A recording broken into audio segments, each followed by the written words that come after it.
জুম্মার নামাজ শেষে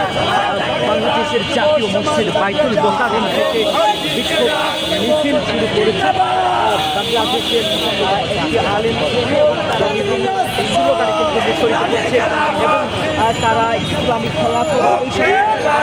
স্লোগান দিচ্ছেন এবং আজকে জুম্মার নামাজের পরেই কিন্তু বাইতুল মোকাররম থেকে আজকের এই বিক্ষোভ মিছিল বের হন এবং তারা বিক্ষোভ মিছিল নিয়ে সামনের দিকে অর্থাৎ পল্টনের দিকে অগ্রসর